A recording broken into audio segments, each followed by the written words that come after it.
여러분 반갑습니다. 김종철입니다. 드디어 그동안에 계속 거론되던 테슬라의 배터리 대리가 바로 코앞으로 다가왔습니다. 과연 배터리 데이 우리가 무엇을 주목을 할 것인가? 일단 우리가 이미 알고 있는 이유들이 있어요. 테슬라 데이가 왜 중요한지 그 이유 간단하게 서머리 한번 해보겠고요. 그 다음에 더 중요한 것이 있습니다. 여러분의 재테크를 위해서 숨겨진 진짜 중요한 이유는 사실 따로 있거든요. 이 이유도 같이 한번 설명해 보도록 하겠습니다. 일단 먼저 오늘 아침에 미국 증시 약세였습니다. 선물 옵션 만기일이었죠. 참고로 이미 여러분들 다 아시겠지만 새벽에 이 방송을 들을 정도면 여러분들의 열정 이미 알고 있는 부분이죠. 우리는 만기가 두 번째 돌아오는 목요일이죠. 근데 미국은 바로 그 다음 주 세 번째 돌아오는 금요일 바로 여기가 만기였습니다. 보통 우리가 이제 만기가 되면은 자기가 갖고 있는 포션에 이익을 올리기 위해서 마지막 총력을 다 기울여서 싸움을 하게 됩니다. 그러니까 일단 변동성이 크다는 건 이미 우리가 알고 있었던 부분이고요. 그다음에 그동안에 고질적인 그 병들이 여전히 도저히 있습니다. 바로 미국과 중국의 충돌. 이미 상당히 오래됐습니다. 처음으로 미국과 중국이 충돌을 보였을 때 제가 이런 얘기했습니다. 똑같은 하늘 아래 두 개의 태양은 존재할 수가 없다. 그래서 엔드레스 워다 그러는데 여전히 전쟁이 계속되고 있습니다. 계속 거론되고 있는 것들이 있죠. 일단은 틱톡 같은 경우는 이제 다운로드가 금지가 되고 위챗도 이제는 사용 금지를 조치를 명령을 내렸습니다. 물론 지금 오라클과의 협상은 계속해서 진행되고 있기 때문에 좀 더 주의는 봐야 되겠죠. 근데 왜 트럼프는 계속 이렇게 중국을 옥죄할까요? 말씀드렸죠. 이미 미국 사람들의 상당수가 나와 있는 여론조사를 보면 10명 중에 7명, 심지어 10명 중에 한 8명 이상은 중국에 대해서 반감을 갖고 있다는 얘기를 상당히 많이 합니다. 그러니까 때리면 때릴수록 상대적으로 지지율에 도움이 되기 때문에 트럼프는 계속 중국과 계속해서 맞짱을 뜰 수밖에 없는 이런 입장에 놓여져 있는 것이 바로 현실입니다. 예전에 이미 본 방송을 통해서 트럼프의 향후 세 가지 카드가 있다는 말씀드렸어요. 그때만 하더라도 조 바이든에 비해서 지지율이 10% 이상 벌어졌는데 최근에 바로 CNN에서의 조사에서도 이제는 오차 범위 내에 들어옵니다. 4% 이내에 들어오고 있고요. 예전에 우리가 트럼프하고 힐러리하고 붙었을 때랑 똑같이 서서히 이번에도 트럼프가 당선될 것이다 라고 얘기하는 사람들이 점차 늘어나고 있고 그 근거로서 제시했던 것이 뭐냐면 선거 자금과 그다음에 또 하나 많이 쓰는 데이터가 하나 있다고 그랬죠. 그게 바로 뭐냐면 선거용품인데 트럼프陣營의 선거용품이 많이 팔린다는 말씀도 여러분께 일전에 드린 바가 있습니다. 이와 연결시켜서 결국은 마지막에 트럼프의 시즌카드 중에 하나가 조 바이든을 친중으로 묶겠다는 그런 카드도 말씀드렸습니다. 그러니까 여전히 계속해서 중국 대리가 나오고 있고 이런 것들이 또 투자 심리를 굉장히 어지럽히는 이런 모습들도 보여주고 있다는 겁니다. 그 다음에 결정적인 하나가 있죠. 여러분들 최근에 달러가 여전히 약세현상을 보이고 있습니다. 아마 여러분들 중에서도 예전에 여행 갈 때는 당연히 환율에 대해서 민감하실 거고요. 또 사업하시는 분들 또 혹은 자녀분들이 유학 가 계신 분들은 아마 환율에 굉장히 민감할 겁니다. 그러니까 이미 달러가 약세로 꺾인 지가 굉장히 오래됐는데 방금 우리 앵커도 그런 얘기 했었죠.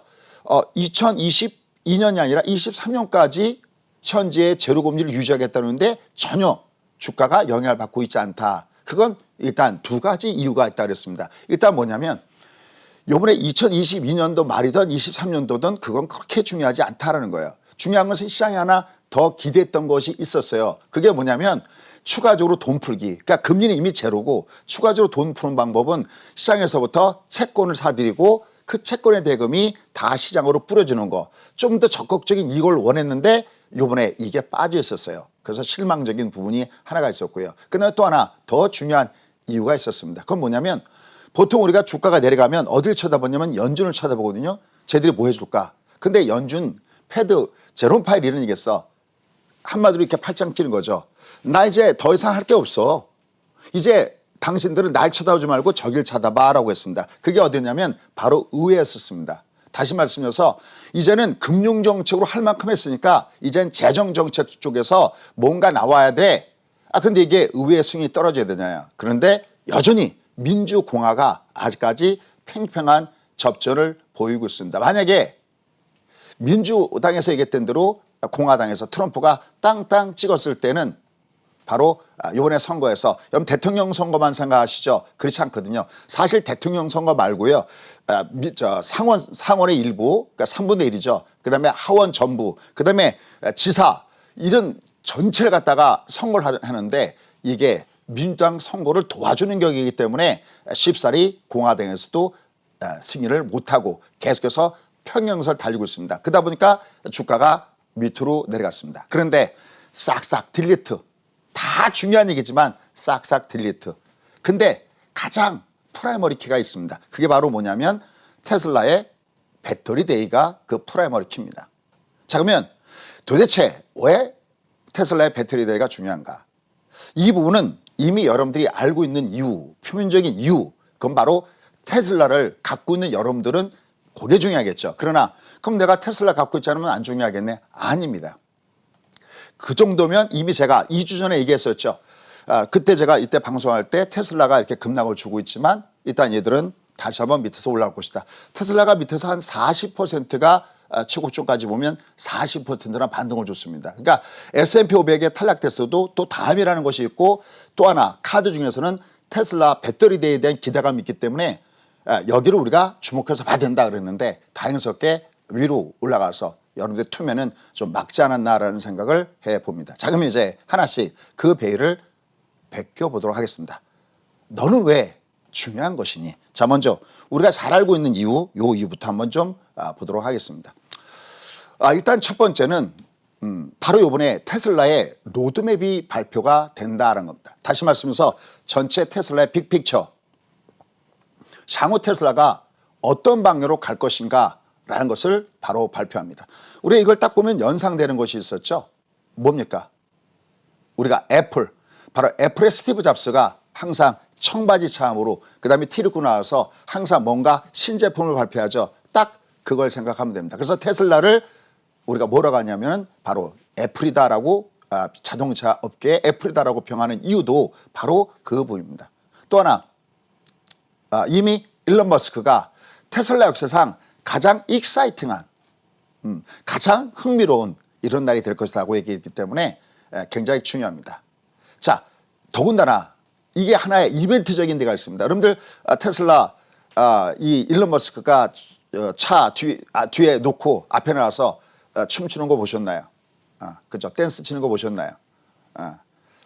아주 굉장히 끼도 많고 그 다음에 뭐랄까요? 흥도 많고 어떻게 보면 우리가 얘기하는 그 오버하는 뭔가 좀 아는 이런 사람이 바로 일론 머스크다라는 얘기입니다. 호불호는 많지만 여러분 어떻게 생각하세요? 저는 일론 머스크. 어차피 우리가 세상은 우리가 괴짜라고 지적하는 저 사람 이상한 거 아니야 라는 사람을 중심으로 해서 세상은 변하고 있습니다. 스티브 잡스가 역시 그랬고요. 그 다음에 베조스가 그랬고 또 일론 머스크가 그랬습니다. 그런데 이게 22일 날 미국 시간입니다. 미국 시간으로 22일 날 캘리포니아 행사가 전 세계로 온라인 중계가 됩니다. 아마 많은 분들이 테슬라 이 주주는 물론이고 아마 한 번씩은 다 보지 않을까. 왜요? 바로 그가 일론 머스크 때문에 그런 거죠. 그럼 자, 이 배터리 대가 중요한 이유가 바로 어떤 것이냐. 먼저 여러분들이 알고 있는 이유부터 짚고 가도록 하겠습니다. 여러분 아시다시피 이 전기차에서 가장 큰 비중을 차지하는 것은 지난번에 한번 말씀을 드렸었죠. 바로 배터리 가격이 가장 원가를 크게 차지합니다. 아무리 작아도 한 30, 아니면 한 40 정도의 비율을 차지한다고 합니다. 그러면 이 얘기는 무슨 얘기냐면 배터리에 대해서 얼마나 가격을 떨어뜨릴 수 있는 이런 성능 좋은 것이 발표가 되느냐. 바로 이것에 따라서 이 전기차의 바로 경쟁력이 달라집니다. 이것은 단순하게 전기차끼리의 경쟁력이 아니라 지금은 보조금을 지급하잖아요. 근데 만약에 보조금을 주지 않아도 내연기관 차와 맞붙어서 싸워서 가격 경쟁력에서 이길 수 있다면 이거는 어마어마하죠. 작년에 35만 대가 테슬라가 팔렸는데 이게 앞으로 50만 대, 70만 대, 100만 대 앞으로 엄청나게 많이 팔린다고 하죠. 우리나라 현대차 같은 경우는 거기에 비해서 한 20배나 더 팔렸습니다. 물론 현대차 요새 올라가고 있지만 가격이나 PR 보면 여전히 굉장히 낮은 상태에 놓여 있죠. 그러니까 얼마나 저 성장성에 대해서 기대감을 크게 갖고 있느냐는 겁니다. 여러분들 아시겠지만 배터리는 크게 두 가지 종류로 나눕니다. 하나는 바로 NCM 배터리다라고 합니다. 저 앞에 NCM 이건 뭐의 약자인지 아시죠? 뭐 니켈, 코발트, 망간 거기에 들어가는 재료를 가지고 보통 뭐 811 아니면 뭐 9반반 그러니까 90% 0.5, 0.5 이런 배터리가 굉장히 현재 주력으로 사용되고 있습니다. 여기는 우리나라 배터리 3사 가장 기술력이 크고 전 세계 마켓슈 1위를 차지하고 있는 것은 바로 LG화학이죠. LG화학, 삼성 SDI, 그다음에 SK이노베이션. 이 세 개 업체가 탑10에 1등, 4등, 6등을 차지하고 있으니까 우리는 반도체 강국에 이어서 우리 앞으로 먹거리의 효자는 어딜까 했을 때는 진작 일찍이 우리는 전기차에다가 특히 2차 전지에다가 비중을 뒀을 겁니다. 저희 수강생들도 여기 관련된 종목군단들을 가지고 있습니다. 여태까지 갖고 있는 부분들인데 그래서 모두 다 배터리 대회에 주목하고 있습니다. 근데 여기에 도전장을 내미는 배터리가 있습니다. 기술로 보면 아주 우리가 갖고 있는 NCM 배터리에 비해서는 굉장히 기술이 떨어집니다. 바로 그것이 뭐냐면 LFP 배터리입니다. 바로 리튬 인산철 배터리라고 하는 겁니다. 바로 여기에 가장 핵심적인 기술을 갖고 뭐 기술에까지 얘기할 건 없지만 여기에 가장 주력적인 회사가 바로 중국의 CATL입니다. 위에 넘버3가 있죠. LG와 그다음에 일본의 파나소닉, 중국의 CATL입니다. 근데 여기가 왜 굉장히 주목을 해야 되느냐 하는 겁니다. 바로 테슬라의 정책입니다. 테슬라는 우리가 사실은 혁신의 아이콘이고 기술의 아이콘이지만 가장 좋은 이런 배터리 쓰는 건 아니죠. 왜냐하면 가장 좋은 배터리를 쓴다, 성능 좋은 배터리를 쓴다, 가격이 높아지기 때문에 그렇습니다. 그러니까 소위 가성비가 높은 걸 쓰는 것이 바로 테슬라의 정책이기 때문에 역시 우리가 계속해서 듣는 거는 바로 CATL에 제공하는 LFP 요 배터리를 갖다 씁니다. 그래서 이렇게 배터리는 두 개가 양대 산맥을 이루고 있다는 것들은 이미 여러분들이 알고 계실 거라 보고 있습니다. 앞서 설명드렸던 대로 그럼 MCM 왜 문제가 되느냐? 이 코발트가 문제입니다. 전체 우리 지구에 이 지구 지각 표면에 있는 게 얼마 정도 되느냐? 불과 0.0025%밖에 안 되니까 정말 아주 귀한 거죠. 정말 희귀성이기 때문에 굉장히 고가입니다. 그 다음에 아마 뉴스에서도 보셨을 겁니다. 그런데 여기에 대다수의 생산을 어디서 하냐면 아프리카 콩고에서 60% 이상 생산하는데 사진 보셨죠? 아이들이 그걸 막 해내고 그래서 아동 착취다 그래갖고 굉장히 얘기가 많은 것이 또 마침 저 코발트의 문제다라는 겁니다. 그러면 지금 중국에 나오는 LFP 배터리의 문제는 과연 어디에 문제가 있느냐 하는 겁니다. 이건 에너지 밀도가 굉장히 낮습니다.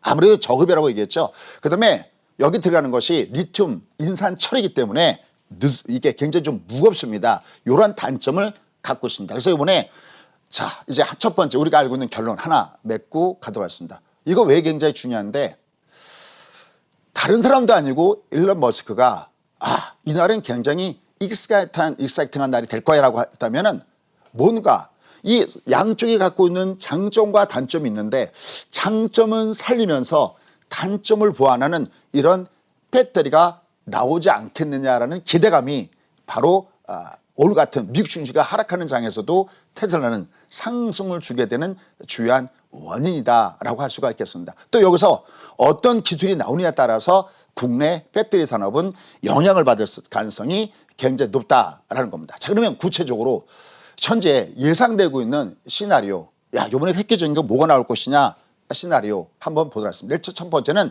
실리콘 나노 와이어에 대한 얘기가 많이 나오고 있습니다. 이 실리콘 나노 와이어는 음극재에다가 흑연을 쓰는 것이 아니라 나노 단위의 실리콘을 쓰게 됩니다. 그러면 어떻게 될까요? 굉장히 효율이 어마어마하게 높아집니다. 대략 아까 우리가 두 가지 배터리 종류를 얘기했는데 이 배터리를 그냥 합해서 리튬 이온 배터리라고 얘기합니다. 이 리튬 이온 배터리보다 비교가 안 될 만큼 효율성이 높아져서 대략 전문가들을 빌어보면 한 50% 정도는 효율성이 높다라고 얘기를 하고 있습니다. 그럼 왜 이 얘기가 나오느냐? 다름이 아니라 이번에 온라인에서 테슬라가 이런 설명했을 때 거기 참가 신청하는 것이 있는데 아무래도 한번 들어가 보셨습니까? 그러면 거기 참가 신청 그 화면에 마치 그 글자를 걷어내고 그 안을 보면 실리콘 나노 와이어의 그 그림들이 바로 배경화면으로 쓰이고 있기 때문에 저런 얘기들이 나오고 있습니다. 근데 이거는 거의 가능성이 없습니다. 실제로 이거는 테슬라 쪽에서 얘기를 했습니다. 근데 이제 이런 얘기가 왜 나왔었냐면 바로 그 주변에 실리콘 나노 와이어의 회사가 인근에 있기 때문에 저런 루머가 나왔는데 이거는 일단 뭐 테슬라 쪽에서도 이건 그것이 아니다라고 했으니까 이건 아니라고 봅니다. 대신 주목하고 있습니다. 바로 어떤 거냐? 바로 건식 전구 코팅 기술의 가능성은 있다는 겁니다. 지금 거의 배터리는 습식으로 만듭니다. 그러니까 이걸 또 말리는 과정에다 못 하려면 많은 공간도 필요하고 많은 시간도 필요하게 돼 있죠. 그런데 건식을 사용했을 때는 어떻게 됐을까요? 기술이 더 한 단계 더 위로 올라가서 비용도 떨어질 수 있고 여러 가지 혜택이 많다라는 것이 바로 저 부분이다라는 겁니다. 그 다음에 지난번에도 한번 말씀드렸죠. 100만 마일 배터리 얘기가 나오고 있습니다. 사실 지금도 미국에 있는 것들은 지금 테슬라의 그 주행거리를 보면 이미 30만에서 50만 정도까지는 이미 돼 있다고 합니다. 그리고 평균 미국의 자동차를 보면 한 11년 정도에 한 15만 마일이면 이미 이게 어느 정도 된 상태에 놓여져 있습니다. 그럼 도대체 100만 마일은 왜 필요하냐는 겁니다. 여러분들 자동차를 사용하신 시간은 얼마가 됩니까? 저 같은 경우도 사실은 자동차를 세워놓고 이렇게 방송국에 올 때라든지 아니면 뭐 아주 정말 급한 경우가 아니면 거의 자동차는 그냥 보통 주차가 되어 있습니다. 거의 사용 안 하죠. 그럼 왜 이게 100만 마일 배터리나 필요한 거냐는 겁니다. 이건 뭐냐면 만약에 여러분들이 차가 주차장에 있는 대신에 누군가가 내 차를 공유를 해서 쓰고 그다음에 거기에 대해서 따박따박 통장에 돈이 온다면 여러분 어떻게 하시겠습니까?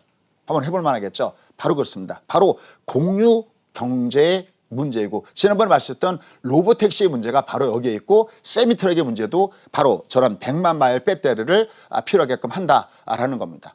근데 저렇게 100만 마일 정도 가려면 굉장히 고사양이 필요하겠죠. 근데 마침 이 테슬라가 인수한 회사 중에서 바로 맥스웰, 바로 저 회사를 인수했는데 이 회사가 건식 전구 코팅 기술에 상당히 넘버1의 자리에 있는 회사 중에 하나가 바로 저 회사다라는 겁니다. 그래서 에너지 밀도도 높이고 그다음에 수명도 올리고 비용은 떨어뜨리고 그다음에 또 하나 가장 중요한 거예요.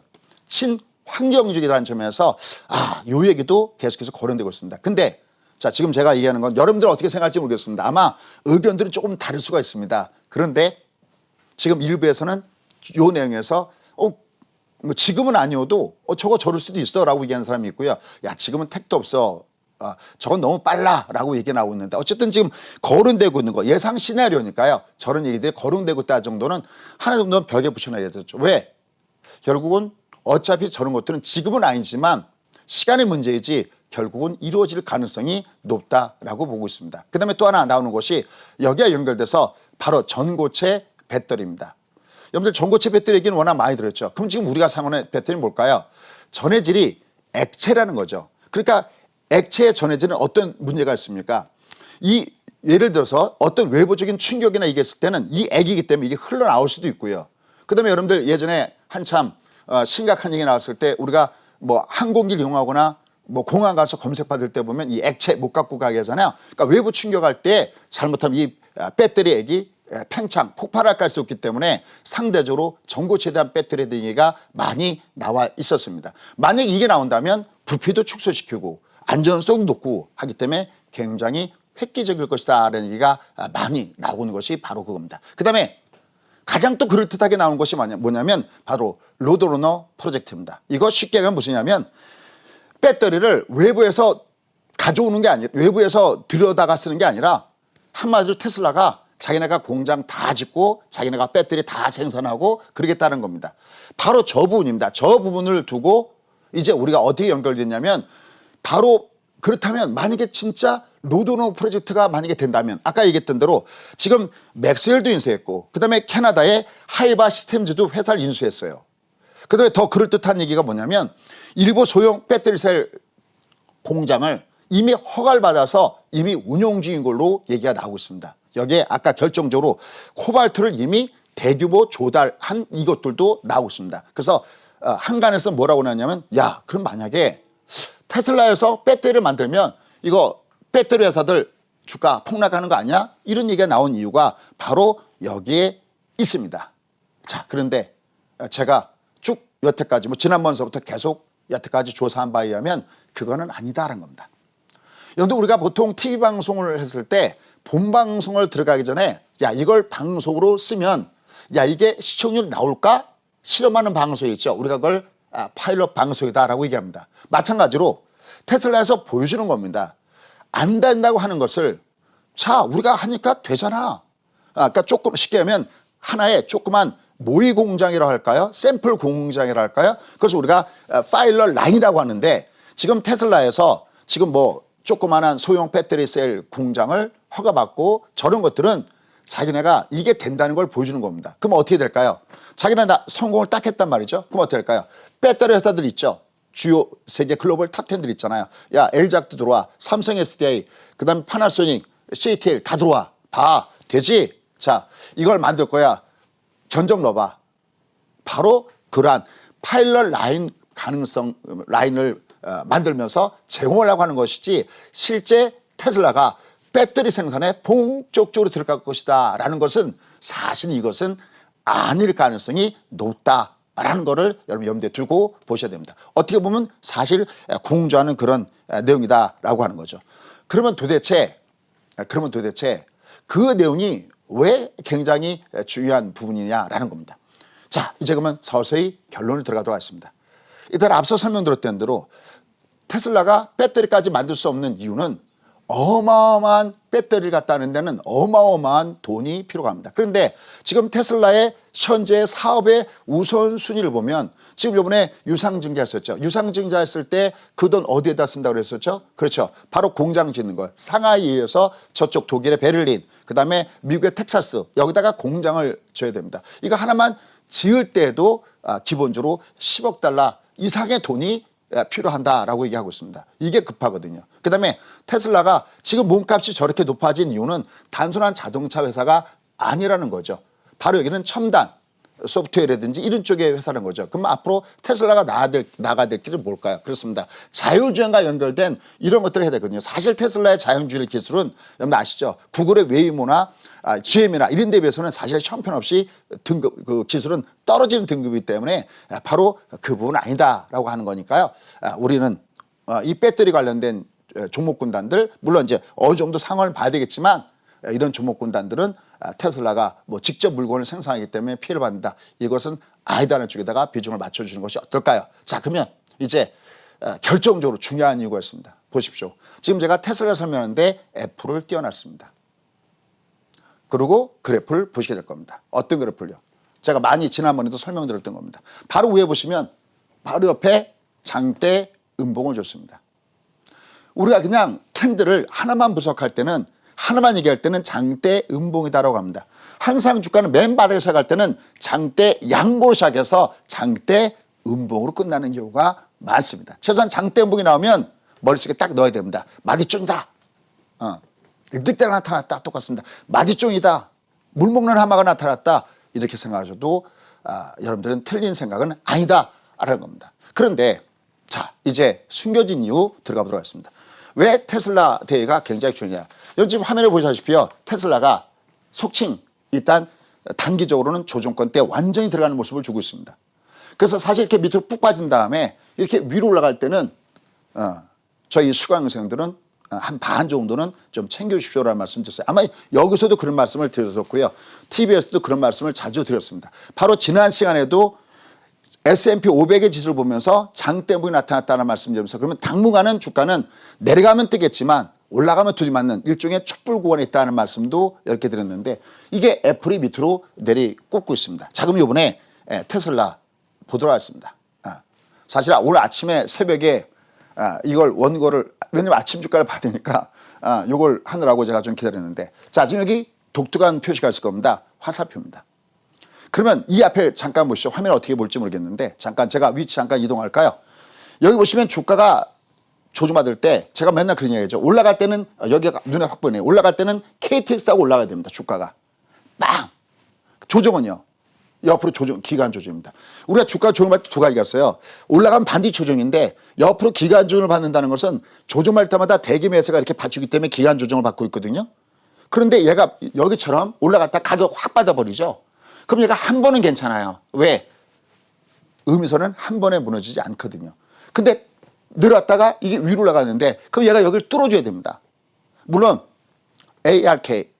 우리가 이 아크 인베스트먼트 같은 경우는 여기 주가를 상당히 긍정적으로 보고 있고, 테슬라가 상장을 폐지하려고 할 때도 무슨 소리냐, 많은 사람들한테 부자가 될 수 있는 기회를 줘야지 왜 상장을 폐지시키냐 해서 일론 머스크를 설득한 대표적인 사람으로 알려진 것이 바로 아크 인베스트먼트의 대표입니다. 굉장히 긍정적으로 보고 있습니다. 또 앞으로 테슬라가 어떤 행보를 보이냐에 따라서 주가는 굉장히 달라질 거로 보고 있습니다. 다만 이제 문제는 뭐냐면, 만약에 테슬라가 올라가다가 여기를 돌파해야지, 여기를 돌파하지 않고 얘가 꺾어지게 되면 뭐가 되느냐, 용의 머리가 죽게 되는 겁니다.